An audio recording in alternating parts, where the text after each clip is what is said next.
Welcome to The Next Interview, a podcast about careers, life, and achieving our greatest potential. And now, here's your host, Doland White. So welcome to The Next Interview podcast. This week, I am excited to bring you this conversation with the gentleman who is on the screen to my right, who is Bill Holzendorf. And Bill and I have known each other for veritably for decades. through literally through multiple lives and multiple things. So I'm blessed to have you here. Thanks and we've had a long enough relationship that you will hear me refer to him as dude. So dude, thank you for being here on the call. Thank you for being on the next interview. I am grateful for you, man. Thanks for having me, Dolan. Yeah, always a pleasure. So the intention for the podcast is short form podcast, 20, 25 minutes. And so I've got a bunch of questions and about 2 hours worth of questions I can ask you that will jam into 20 minutes. But I wanted to just start with for those who are going to see the podcast and they're meeting you for the first time today, and just an opportunity to kind of talk about your couple of minutes on your career, kind of how you started, where you started, and then grew into leaders, because I view you as a leader of leaders. So this is I'll pass it over to you and stop talking. All right, I'll make it pretty quick. My career started after school at a little company called EDS. That was a very technical position at the time. It was coding in COBOL and JCL and C-List. It took me about 2 weeks to figure out that I probably wasn't the smartest guy in the room. So I went back to school and got my MBA and decided to go the career path of helping guide and direct these really, really smart people. So the lion's share of my career has been in some kind of leadership position, acknowledging, I think, and self-aware of what my strengths and what my weaknesses were, and doing the best I could to empower those that had those really great skills technically down the path to success in their careers. Yeah, that's very cool. And there's a lot of mileage in that very short introduction. I'll just say there's a lot of mileage in that for all the experiences we had together. And it's kind of funny because one of the things that I have talked about before is in your career, and you can pick this path where you can become an expert, like in a narrow niche, and get really good at something this wide, or you can take your experience there and pivot, which is a decision to make a career pivot, and do more with helping other people grow their careers and become better leaders, which can, transcends into family and friends and all kinds of, it's not just about business. So exactly. Yeah. So that's one of the things I think that went in it. So I know that I'll give an example of a story on how we met, and then I'll kind of ask you for the sake of what, kind of why you were doing those things. Years and years ago, we actually cohabitated inside of a company called Novell, and I was the services guy, and you were in high-level support for clients, and our client at the time was Toyota, and I can mention them by name because all of those people have moved on. So it was Toyota, and one of the things that we did together was I recognized the value of when you were delivering services to a client, to give them, it's not just about delivering services and going home, but teaching them how to fish and giving them support. And so we engaged, and we had one of the support folks from your team. And one day on my porch showed up this giant box that was a picnic basket. And my wife was thrilled that we got this picnic basket from some guy named Bill Holzendorf, who and some co-affiliate named Val Wilding, I think, was involved in the process as well. But from some guy named Bill Holzendorf, and we reached out and met, and then ultimately became friends and coworkers. So it struck me kind of through that one of the lessons that came out of that was just an example of gratitude, just a thank you. Yeah, and It is, Dolan. It's gratitude. I think if you go a little bit deeper than that, we've talked about it earlier, but as you get into, the twilight of your career, as you and I kind of are, and you look back, my career I've been at 6 companies, 5 of which were just through acquisition and kind of organically. But of those 6 companies, one still exists. And I feel fortunate in my life that I recognized early on in my career that it was about the journey and it was about the people. And if I look back now, all those companies we worked so hard to build, they're all gone. But the relationships, the friendship you and I have for each other, the love we have for the peers that we've worked with, Israel Forrest, and there's a bunch of names we could throw out there, but we look back and these are 30-year relationships that were built, working really, really hard together to, yes, build these companies and try to meet goals and objectives. But again, when you put it back in perspective, it's about the people. So when people do things for you, in the case of this basket, I also believe I recognized early in my career that you loved what you were doing, Dolan. And I know you were putting a ton of hours and you were having fun, but I know it wasn't as fun for Linda, right? You being gone, flying around the globe, doing what you're doing, and Linda's at home, taking care of all the things at the home so that you can do that. And it's caring for your people, but it's caring for their loved ones as well. And, I've just found if you really want to build, loyalty, unity, single one in purpose and drive, you've got to understand your managers, your employees beyond themselves and their role, but really start to understand, what their life is about and try the best you can to make sure that their loved ones understand how much you're appreciated and how much they're appreciated for their contribution. Yeah, that's cool. I have a question about that, but it is interesting that I think, I think that's we all, when we're in relationships with our family, we're all more than just the person showing up to work. Way more than that. And it's funny, I was talking to a client the other day and we were talking about work-life balance. And I said, there's no work-life balance. It doesn't, that's a bad statement. It is life balance. It's like, what do you do? This is all life. It's like, what are you doing, right? With your life, and how are you getting better, and who are you taking care of? So I appreciate that comment. And I think that's a really important thing for people to know, is that it's not about the people who report to you. It's through that individual to the other side of their life, right? Who is in their life, and who are they taking care of, and what needs and wants and desires do they have? So when one of the things you were a master at was kind of uncovering some of those things. So there are a lot of new people who are coming into leadership who don't have the experience about trying to figure out what's important to other people. If you could think of maybe 1 or 2 things, off the top of your head that can be used as a tip for someone to explore. So get to know more about that person. How, what would you recommend to somebody new coming in? Yeah, I think it's spending time and being in the moment when you're having those conversations with your employees.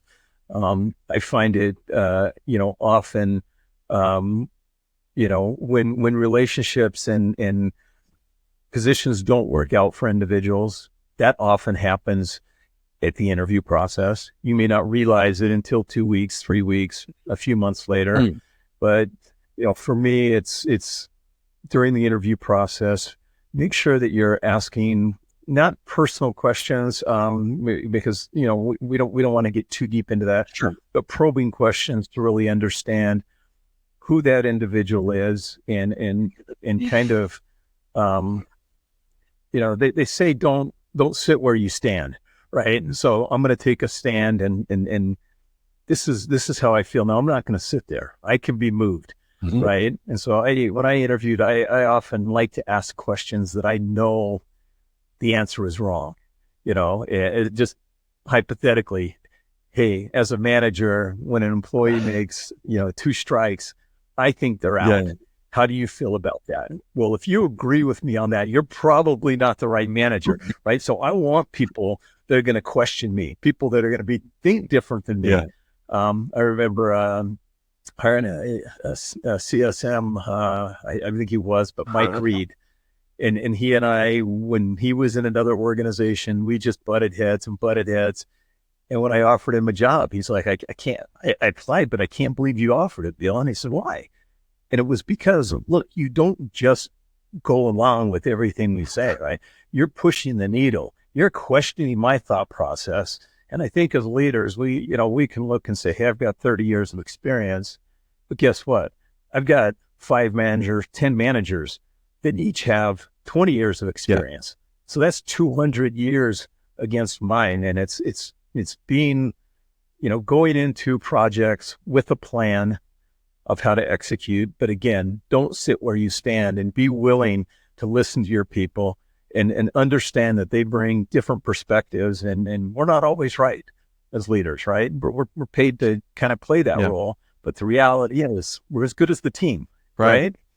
Yeah. That's really strong. So when you're in that spot, right, and you're and you want to be challenged, I think a lot of leaders coming in, and I think a lot of leaders who've never dealt with it, forget the new people coming in, it's all leaders really, and they're concerned that, hey, look, I've got to appear to be right because I've got somebody up here above me, right? I sit in this kind of chewy nougat layer, so I've got a CEO or a founder or somebody, and I've got people underneath me, and I want these people, hypothetically underneath me, we're all kind of equals, but hypothetically, right, hierarchically, I want them to challenge me, and I want them to think about it.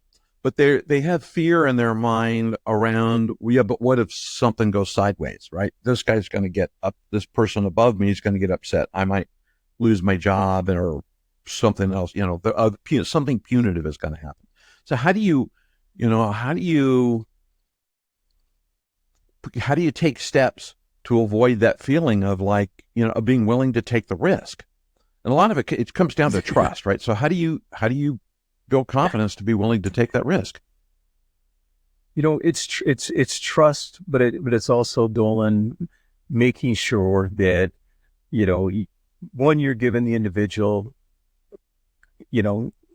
giving them confidence that you're right, that you trust them. But number 2, it's okay. It's okay to make mistakes. Look, I've made my unfair share, right, of mistakes, and it's okay to make those. Yeah. And as a leader, we're going to back you on those. We're going to learn together. We're not going to make that same mistake twice. Well, we're going to make mistakes, and we're going to grow as a result of that.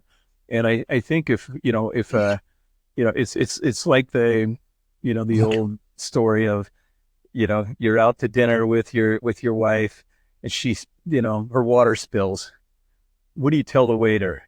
That, hey, I'm sorry, my wife spilled her water? Or is it, excuse me, we spilled our water, right? And it's being in it together as a team. Yeah. And it's, hey, we made this mistake. They may have made the call, but hey, I empowered them to make that call. Therefore, we made the mistake together. We're going to learn from it. We're going to fix it. And if you can give that kind of confidence to your employees, I will say anecdotally, employees, they do not. I've never had an employee that woke up in the morning and said, I want to fail, right? So you empower them, you support them. And, I look back at my career and the things that people did, it amazes me to this day, how they got so much done with so little on such a short period of time with the information they had. You're just like, and people will surprise you. They really will. Yeah, it's funny. It's funny. And I think it's the same thing. I think as a leader, I can never remember a single day getting up thinking today would be a really good day for everything not to work. Today I'm going to fail. And I'm going to go do it. I'm going to fail as hard and fast as I can today. Cause we're just not cut that way. I think as we're working with the team, and I think a lot of teams, it's funny, Bill, cause I think in a lot of cases, teams can smell that on us. So they know when they're working with a leader that is going to have their back when something does go sideways. And And things do go sideways. Every day something goes sideways. There's stuff, unplanned stuff. And I think that's a really, really important thing, is the team needs to know that you've got their back. So yeah, and it is, Dolan, and don't confuse it. We don't want to confuse that with, when typically there will be exceptions, but typically when an employee fails to the point that they're no longer able to, do the job, in my mind, it's as much my fault as it is maybe their fault, right? Because they're in the wrong role. Like I said, they didn't wake up today saying, "Hey, I want to fail," but they may not have the capacity. I wasn't the guy that was going to be the developer, so I went and got my MBA, and I took a different route. Yeah. And as leaders, it's important for us. I know you and I used to refer to it as a slow, painful death, right? It's like, look, if an employee is starting to fail at their objectives and the things that they need, we need to coach it, but we also need to identify, is that capacity there? It doesn't mean they're a horrible person. They're a great employee. They've got great skills, but maybe not in this area. And quite frankly, it can be the same job they were very successful at a year ago, 2 years ago, but now the job somehow outgrew them, or it's pivoted a little bit. And as leaders, it's important for us to identify that early. And when we say back and support, it doesn't mean allow someone to hang on in a, less than optimal place until all of a sudden, not just I know it, but that slow, painful death is everybody above me in the company knows it, right? So act fast, act swift, find the right place, do everything we can to put them in a successful place. And when you do that, I look back, we talk about relationships, and I talk about people that I've had to part ways with. And guess what? Yeah, there was a period of time that maybe there was a little bit of sour grapes, but now we're great friends. I talk to these people all the time, and I'm so happy when I see that, they left and all of a sudden they found the right spot, and they work a lot. They're less stressed. They don't have to work as hard, and they're overachieving because they're in that sweet spot. Yeah, I think that's, I think that's a really powerful thing when you're leading people, because it's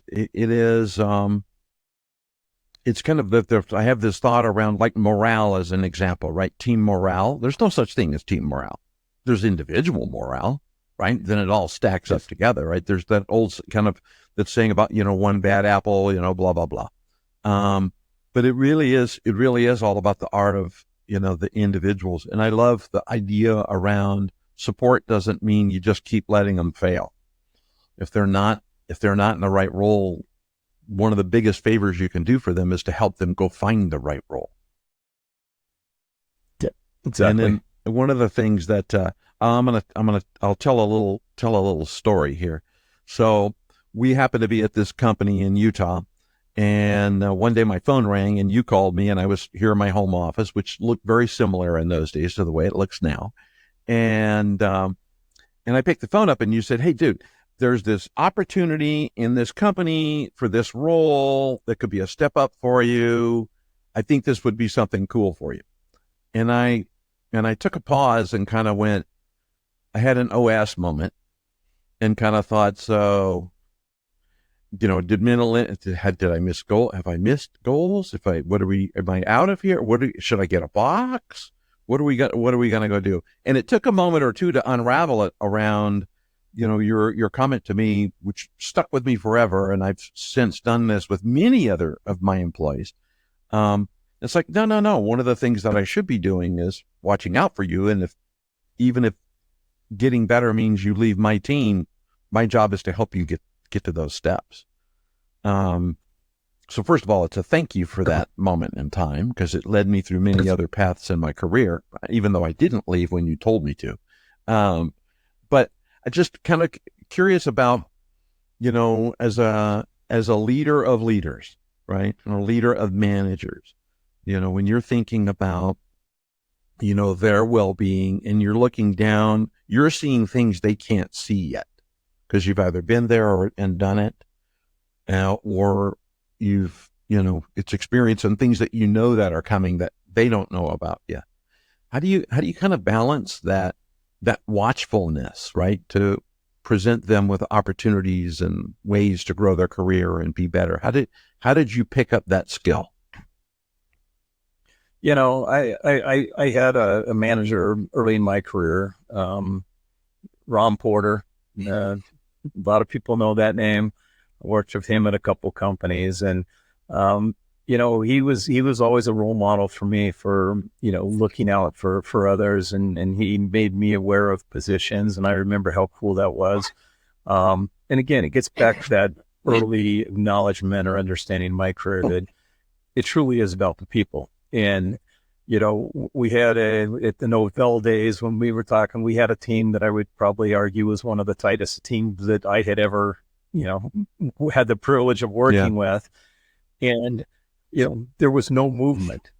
Everybody was happy. We were all working hard. We all had friendship. But I know I wanted more, and I wanted more from my people. And we can all sit idle, but I knew that folks like Mike Lutz and folks like Israel Force and John Reeves and all these folks from the past, they all had much more to offer than they were giving in the capacity that they had it in my team for 2.5 years that we all worked together, and sure enough, as soon as we started to branch out, and you look back over their careers now, and Israel, I think, just left senior VP position at Salesforce, and Mike Lutz has had incredible leadership, careers, and these guys have really excelled. And I guess I've always felt that, I don't remember who said it, but if you help enough other people get what they want, you'll get what you want. And I wanted these people to be successful. And I also, it's much easier to attract top talent within an organization if outsiders look in and say, wow, everybody that goes through Dolan's organization seems to get pretty good jobs. Everybody that touches Dolan ends up here. There is a self-serving reason behind it. It does help backfill and build teams, but it's more about the people. You want the people that you work with. We spend more time with our people, our work folks, than we do with our families. And I want the best for them, right? I want them to be successful, but I need to be able to backfill them with the same caliber of people. And it's a cycle. It really is a cycle. Yeah, that's really interesting. It's very true. I think it's been fun to watch over the years, kind of the careers of our team, our companions, and other individuals that have gone through my organization, kind of progress in their careers and become other the directors and VPs, and go get bigger aspirations and be able to do cool things for their families, which is awesome. So. But those are the things you look back on, and you're like, those were your successes, right? Like I said, the companies are all gone, but the people and they're thriving in their families, and you watch them grow is in their careers and grow as human beings and grow as, contributing to society and the things that they value. All of a sudden you value, even though you may come from very, very different backgrounds. We've got some folks that, we couldn't have been born any different. But at the end of the day, our core values, just drive these strong relationships that last, forever. And really, again, as you're building a team, core values is, that is not, you can't weight that too heavy, right? And when I say values, that's hard work. That's win together, lose together. That's, trying to understand that life balance and caring about the other person's life balance as much as yourself, and doing your unfair share to make the team successful. Those type of values, all of a sudden it's you quit worrying about who's doing less than you, right? It's, hey, I want to do more than everybody else. And if everybody's trying to do that, great things happen. Yeah, that's true. It's funny you say that, because I think of a time when a bunch of us were getting ready to travel abroad. We were going to be going to other countries and places that we'd not experienced. It was part of our role, and it was part of your organization, and we were, being sent out to go do a bunch of stuff that was not easy to go do. And one of the things that we did, and I'll kind of lead into the question around this, and one of the things that we did that you brought to us and encouraged us and actually told us we were going to do this was we all got a book. And in the book, we learned a lot about recognizing the differences in culture and the individuals that we were going to go spend time with, so that we understood them better, so we could be more effective. And not that everybody that's listening to the podcast is tomorrow going to get on a plane and go to Singapore or go to Germany or go to all the places that I got to, kind of was blessed to have a chance to go to all these different countries and do these things. But, one of the not every leader of a leader is going to provide that kind of insight. So if I'm a leader or manager listening today, and I'm trying to figure out what does it mean to manage a diverse, manage a diverse team, to go travel, to go do these things. What couple of steps should I take to prepare myself so that I can be better at it? And it's kind of a loaded question around the book, but it's also incumbent on that manager, that leader, to take steps on their own action to get better at what they do. So what kind of things can I do in my chair to go get better at it? Yeah. And you talk about reading books, reading and continuing to educate yourself, is important. And, it's interesting as you read, and we read as a team in that case, but my dad and I read a lot of the same books, and they're historical books. And, I bring this point out because it's very interesting. When we get done and we get on the phone and talk about it, you would think we were reading two different books, because he reads it for the historical value and I read it for the leadership style of the people at the time, right? Yeah. It's like completely different. Yeah. And that's okay. That's awesome. Yeah. Right. But, educate yourself, acknowledge that you're not always going to be the smartest guy in the room, and that's okay. Right. And there's a lot of decisions that are made that are not right or wrong. It's an either or, and we'll get there either way. And it's, as a leader, pick those battles, right? Give those that you're working with, give them an opportunity to win, right? If you call all the shots and you're afraid for them to fail or for you to fail, they don't get that chance, right? You can't win if you don't give them the ball. So give them the ball. If you don't trust your people, that's a time when you need to really start reflecting on yourself and ask yourself what you've done. Cause it's not, like I said, nobody wakes up wanting to fail. Right. And if there's a trust issue and you don't feel, that you can empower someone to take on a needed responsibility, it's time to self-reflect and understand why that lack of trust is there. And again, it's wrong person, wrong job, wrong place. Typically is the issue, and something needs to change.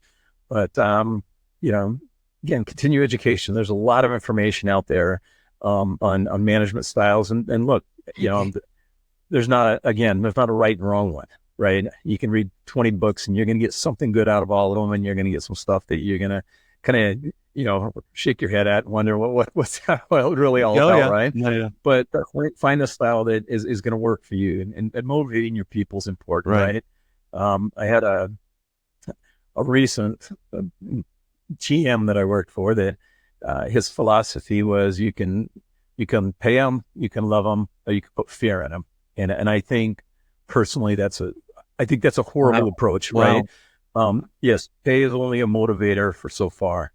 Loving your people, is, that is a motivator. If people know you care, but the fear thing is, I think it's an implorable approach to managing people, right? Nobody performs better under fear.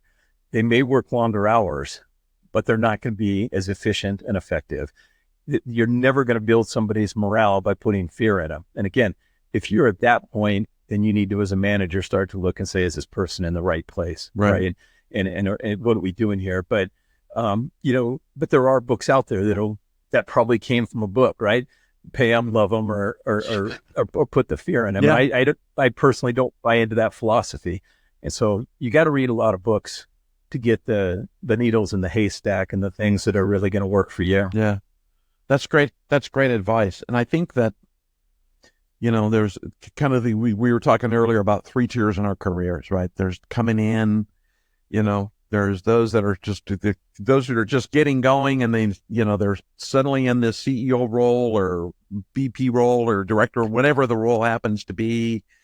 There are those that are just looking for something to do, and who are the kind of the tail end of all of it, just kind of going, so how do I impart this wisdom, and what can I do to help these other people? And there are those who are just kind of stuck in the middle because that's just kind of where they are. And I think it's the across kind of all 3 of those bands, right, in your career. There's great value in don't give up on learning. Go learn something every day, even if it has nothing to do with what you're doing. Go figure something, go read something new, go put some new brain cells, connect some new synapses, and keep going. So. Yeah. And look, help others, man, help others. Right. Giving back and coaching and mentoring is a good way, to keep your skills sharp.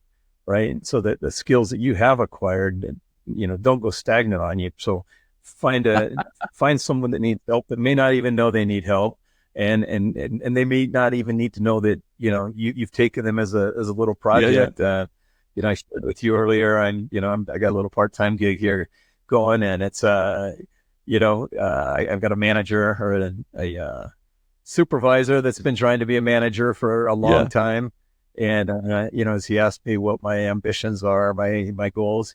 Being at this point in my career, it didn't necessarily come out and tell him, but at the end of the day, after talking to him, my goal now is to make him a manager, right? And there's a lot of self gratification that you maybe don't get during your career as you start to continue to really focus on building others, and you hope you do that throughout your career. Right. It's about building others, but you get to a point in your life where you have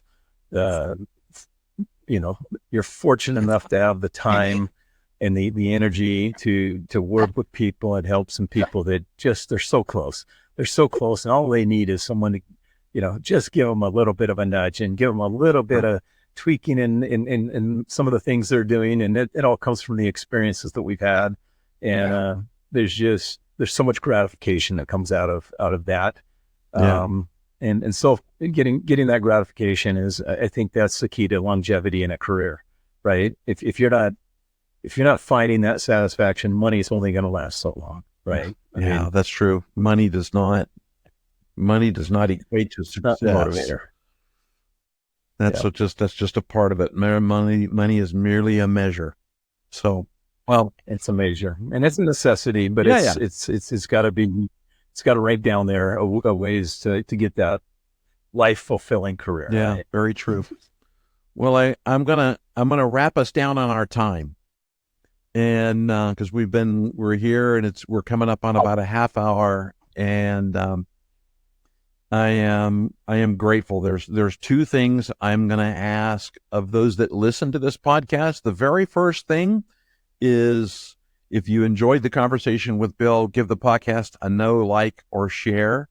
This is a new season for the podcast and a new season in my life too. And the second thing is if you know one person or 2 people who could learn something from listening to the content, listening to this conversation, share this with them and ask them just to take a couple of minutes to listen to the wisdom from Mr. Holzendorf on this podcast and the lessons that he's brought to you today from his decades of career and the successes that he's had. So, third thing is, thank you.